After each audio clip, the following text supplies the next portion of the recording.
Bismillahirrahmanirrahim. Assalamualaikum warahmatullahi wabarakatuh. Alhamdulillah hamdan katsiran thayyiban mubarakan fih kama yuhibbu rabbuna wa yarda. Wassalatu wassalamu ala ashrafil anbiya'i wal mursalin wa ala alihi wa ashabihi ajma'in. Amma ba'du. Pemirsa yang dikasihi oleh Allah Subhanahu wa taala. Di zaman sekarang kita sering melihat ada dua kelompok masyarakat yang memahami dan menjalankan ajaran agamanya. Ada yang sangat keras atau biasa disebut dengan ekstrim, sehingga dia sering menyalahkan dan bahkan mengkafirkan orang yang berbeda dengan dia. Ada juga yang sangat bebas, sehingga dia meremehkan ajaran agama.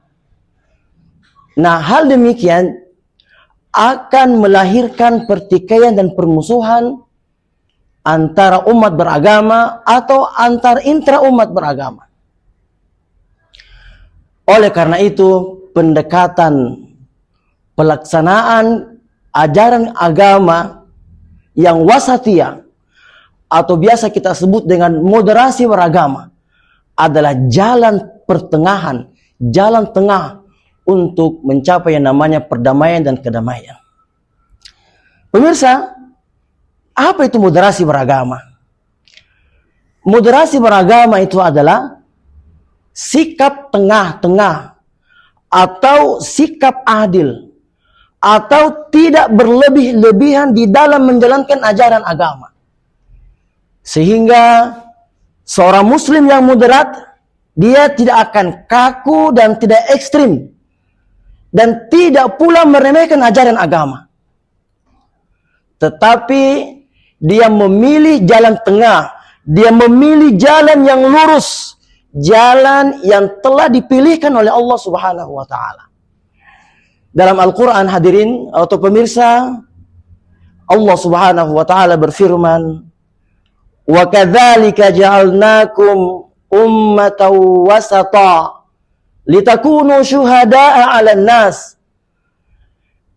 Dengan demikian, kami menjadikan engkau umat pertengahan atau umat tengah-tengah. Artinya umat Islam adalah ummatan wasatan, umat yang adil, umat pertengahan, umat yang tidak ekstrim kanan dan tidak ekstrim kiri. Pemirsa yang dirahmati oleh Allah Subhanahu wa taala. Lalu sepenting apakah moderasi beragama itu? Moderasi beragama itu penting karena tiga hal. Pertama, dengan moderasi beragama maka kita akan terhindar dari ekstrim dalam melaksanakan ajaran agama. Hadirin atau pemirsa, rata-rata konflik pertikaian yang terjadi di tengah-tengah masyarakat itu salah satu di antara penyebabnya adalah karena sikap ekstrim di dalam menjalankan ajaran agama. Yang kedua, kenapa moderasi beragama itu penting? Karena dengannya akan terjaga persatuan di tengah perbedaan.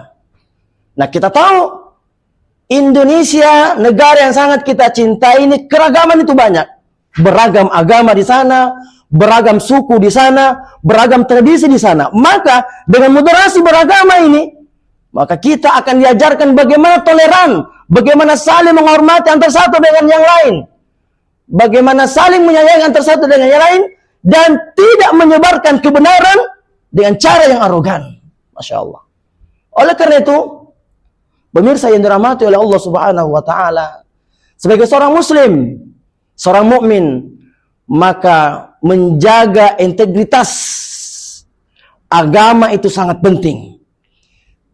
Tetapi menjaga kelembutan di dalam pendekatan itu lebih penting, hadirin.